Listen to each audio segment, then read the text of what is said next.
Okay, tonight we are looking at the two sacraments of the Lord's Supper and baptism. And this is from the Westminster Confession. If you want to jot there at the top of the page, it's in chapters 27 to 29. 27 to 29 is that section. 27 is on the sacraments in general, and then 28 and 29 are on baptism and the Lord's Supper. Now, when we think about the sacraments, one of the questions that people don't often ask is, why? Why did God give the sacraments? And I don't know that the Bible ever directly answers that. There's no verse that says, this, I gave you the sacraments because, and you can fill in the blank with that verse. But we can kind of back into an understanding by falling on biblical principles and reasoning from them. Augustine said that the sacraments are the visible word. So you have the auditory word and you have the written word, and this is the visible word. That the sacraments are like God's object lessons. And in the case of the Lord's Supper, you think practically every sense is engaged: sight, hearing, taste, smell. It's a full-orbed multimedia content encounter. R.B. Kuyper says there is nothing contained in the sacraments, though, that is not contained in the Word. And he's drawing from Augustine's great quote. I put a quote from Calvin because he addresses this probably more than anybody that I know of in his Institutes of the Christian Religion. When he's talking about the sacraments, he says, by this means, that is the sacraments, God provides first for our ignorance and dullness, then for our weakness. What is he meaning there? He's meaning that we as humans, we have a hard time learning. Okay? We all have a hard time learning. We have a hard time learning based on what we hear. We have a hard time learning based on what we see, what we read. We can hear, read, see, and it still just doesn't stick. And that's the value, of course, of repetition. And there's a lot in the Bible that's designed to do that, to be repetitive, to be reinforcing. But God also provided these sacraments, this kind of full sensual encounter of truth mediated to us through these means, as Calvin says, because of our ignorance, our dullness, and our weakness. Yet, properly speaking, it is not so much needed to confirm his sacred word. In other words, the sacraments are not given to say, oh, well, the Bible really is true. No.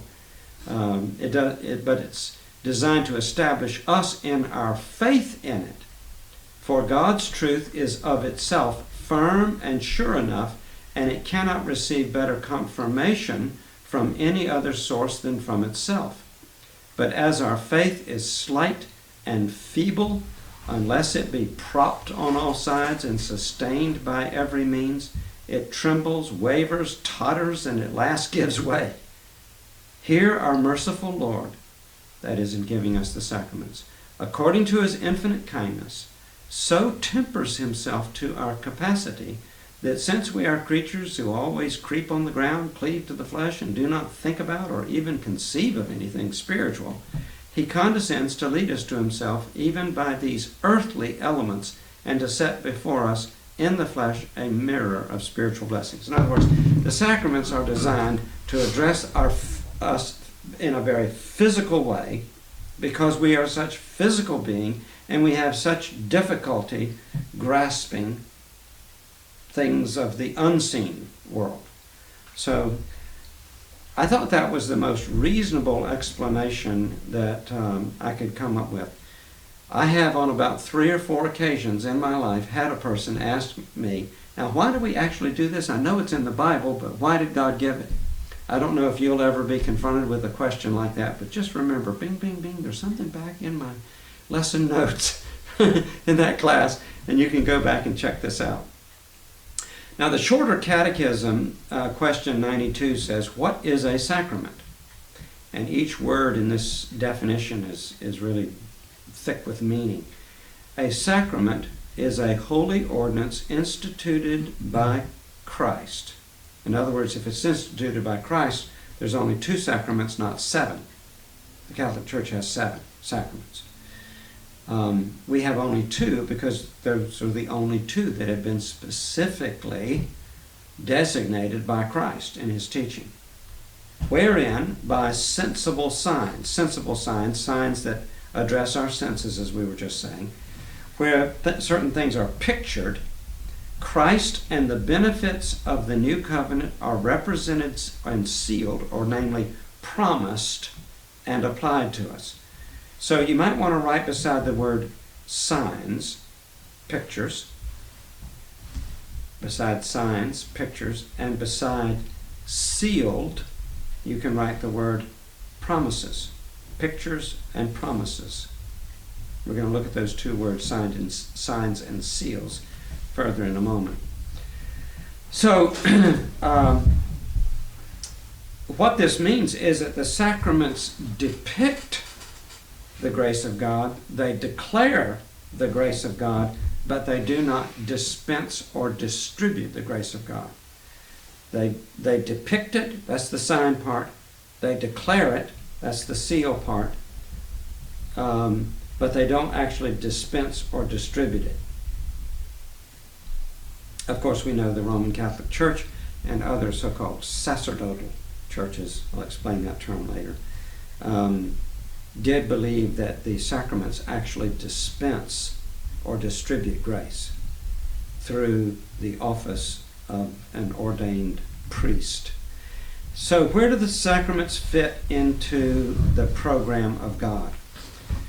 Another one of your blanks. Both sacraments are set in the context of the covenant. In the context of the covenant. In other words, when God gave the sacraments, he was giving them in the context of making covenant, inaugurating covenant with man. So that's important. We can never separate our understanding of the sacraments from their origins in the covenant. If we don't understand the covenant, we won't be able to figure out the sacraments fully. Which, by the way, is the major flaw in Baptist theology with regard to the sacraments, is they don't see the connection between baptism and the covenant. And those who do don't spill much ink about it or talk about it much. This is just a kind of theological oddity to them, but they don't really see principles growing out of that. You'll see that as we go along also. So let's talk about this idea of a sign for a moment, though. You'll see in your notes there the references to Genesis 9. That was remember, the first time that the word covenant is actually used in biblical history is with Noah. The concept existed in God's relationship with Adam and Eve. And you remember back some lessons back when we talked about the covenant, we saw that. But the first place the word is actually used is with Noah, the word berith. And God gives him a sign of his covenant relationship with him in Genesis 9, and that's the sign of the rainbow. Now, we got a couple of engineers here. Simple question for you. How is a rainbow made? Light. Light. Mm-hmm. Light doing what? Refracting, is that the right term? Yep. It's refracting light, not reflecting, but refracting it like a prism. Mm-hmm. And what is the prism that the light passes through that shatters it into the colors? It would be moisture. Yeah, water. Now, this was, remember, with Noah and the flood. What was the flood? Judgment. Yes. Very, very important. That's the very first sign attached to the word covenant in the Old Testament. And it's made, that particular sign is made from light. Remember, light is always a picture of God and His presence and His goodness, His generosity, His shining down benevolently on man. Always where it's used with reference to some activity of God, where the metaphor light is used, it's God's creative goodness, His benevolence. So you've got God's goodness and kindness and benevolence shining through the instrument of judgment. So now here's the theme. You can write this down in the margin. Light shining through judgment is the great theme of the whole Bible. Light shining through judgment, or that's grace. It's virtually a definition for grace, isn't it? How did God dispense grace to us?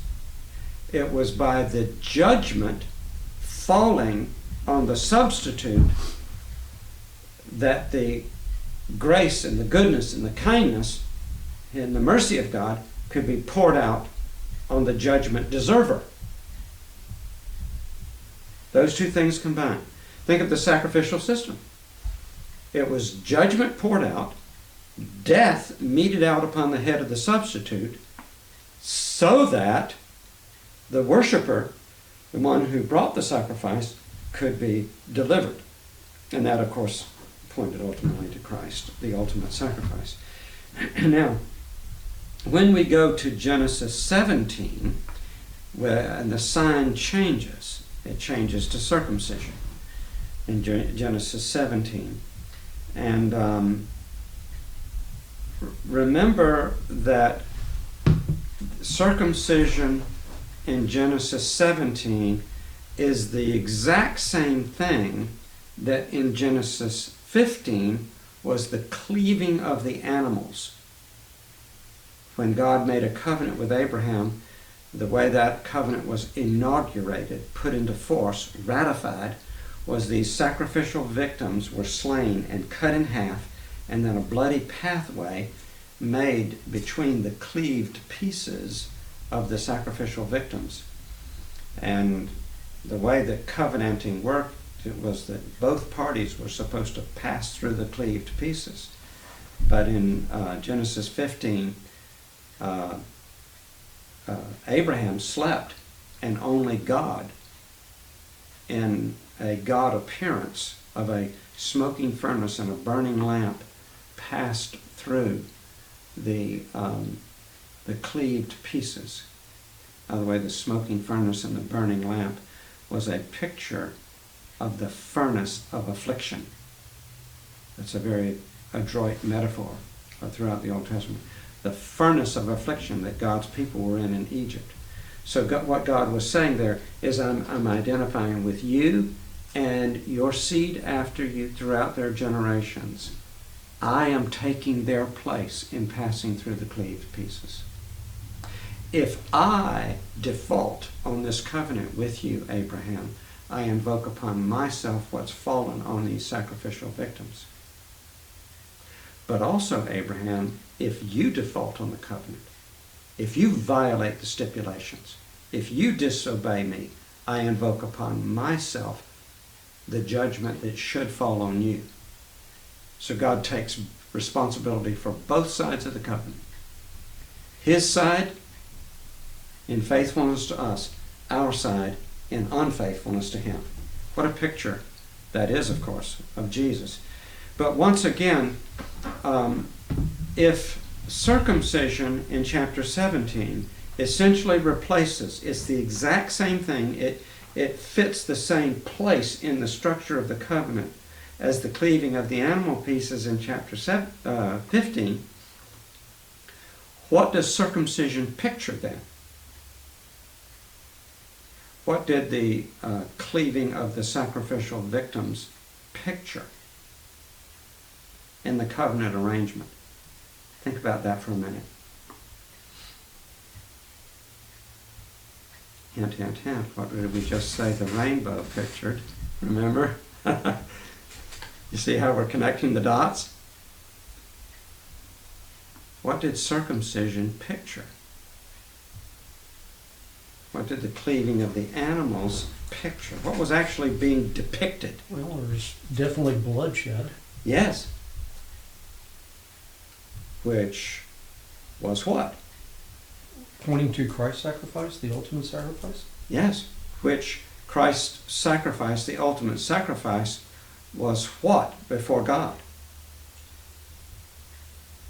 What was Christ, what was he doing with reference to God?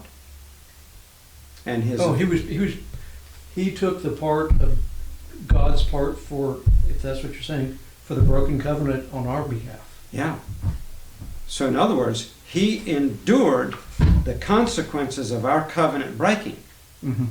So the cleaving of the animal pieces, that showed what would happen to you if you broke covenant. It pictured not the blessings of the covenant, but pictured the curse of the covenant, the judgment of the covenant for covenant violation. You tracking? So circumcision was designed to picture the same thing. It pictured what happens to you if you break covenant. Now let's shift for a moment. One last thing before we kind of pull all these pieces together. In Exodus 12 is another reference there. We have the Passover. And you remember that there was a lamb sacrifice and its blood was spilled, and then the blood was painted on the doorpost and the lintel. Is the lintel the top part of the door? Mm-hmm. Sort of. So on the lintel of the top part and the doorpost, the sides of all the doors of the Hebrew people. And the death angel came over, and when the death angel saw the blood, passed over them, and the death angel fell on and judged all the firstborn of Egypt. Now, the Passover blood pictured what? What did it picture? The blood of the Passover lamb smeared on the post. What did it picture for the Hebrew people, and what did it picture for the death angel?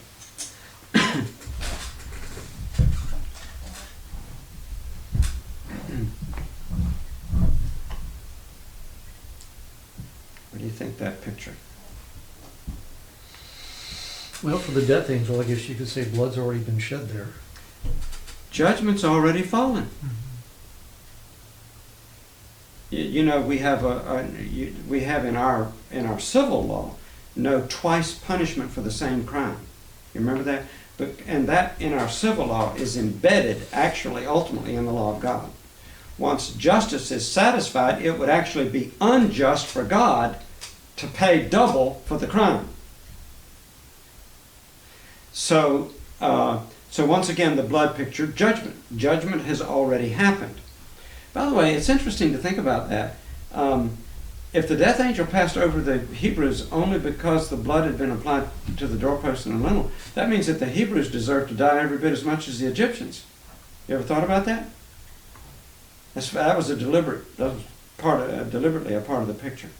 All right, so let's pull it all together now. You got the pieces, let's pull them together. This thing where in the covenant, this ratifying sign was connected to an oath of malediction. Malediction, you know, diction is word. Like when we speak of a person's diction, we're speaking of their speaking. So malos means bad. So it's a bad word. And what would happen when in these covenants, when the parties would pass through the sacrificial victims, they were pronouncing a curse upon themselves, saying, if I violate the stipulations of this arrangements, the commitments that I've agreed to, I invoke upon myself what has fallen on these sacrificial victims. So it was an oath. And the covenant was not put in force until that oath occurred in the context of that sacrificial moment. Now, look at page 11. Flip way over to page 11. I've given you an addendum there. And I think we talked about this briefly in a galloping, very surface way some weeks back when we looked at the idea of covenant. We circled back to it, though, because it's right in the heart of understanding the sacraments. A little background to this structure of the Hittite suzerainty treaties. Archaeologists have unearthed huge legal libraries of the time of Abraham, when the Hittite culture was the dominant culture of that day. And the Hittites were famous for these contracts or alliances or treaties. Those words are used almost synonymously. And they all followed the same structure, almost like if you go to your lawyer and you take out a will, he'll pull a form out of a file and then fill in your name and your details, but essentially follows a legal structure.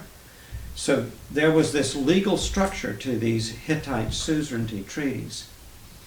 By the way, the Hittite suzerainty treaties, when it was translated from the Hittite language into Hebrew, it was the word berith, B-E-R-I-T-H, berith, which is the Hebrew word for covenant.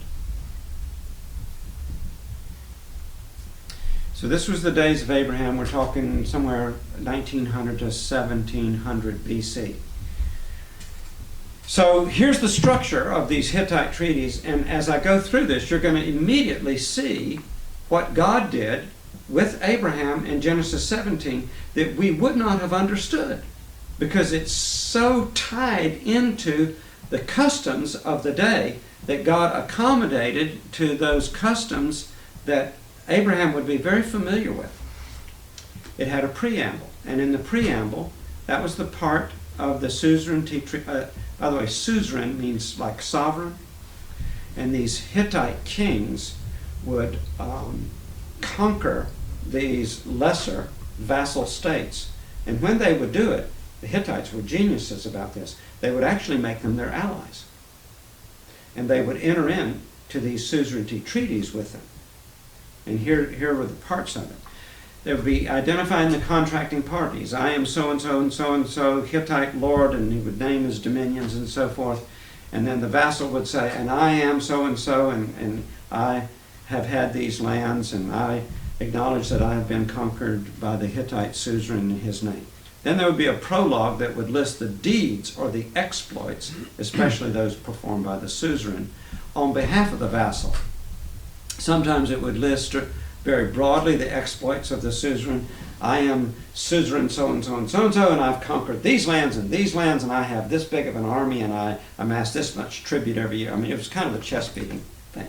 It would go, that was in the prologue section. Then there would be the stipulations as to what each party was committing to do. The suzerain would say things like, I will protect you, I will provide for you. In times of famine, I will do this or that or the other. But I'm expecting from you, and the vassal would agree, a certain tribute each year, like taxes, military conscription, to provide a certain number of horses and chariots and men, so on and so forth. It was almost like the moral code of the covenant, okay? The moral code part. What obedience looks like for both parties. Then there would be the transcript of blessing and cursing. And for covenant faithfulness, there would be all these descriptions, all these wonderful things are going to happen to you. If you bring this tribute and you conscript these men and you provide these horses and chariots for my army and this and that and the other, you do all this, then man, life is going to be sweet for you. And then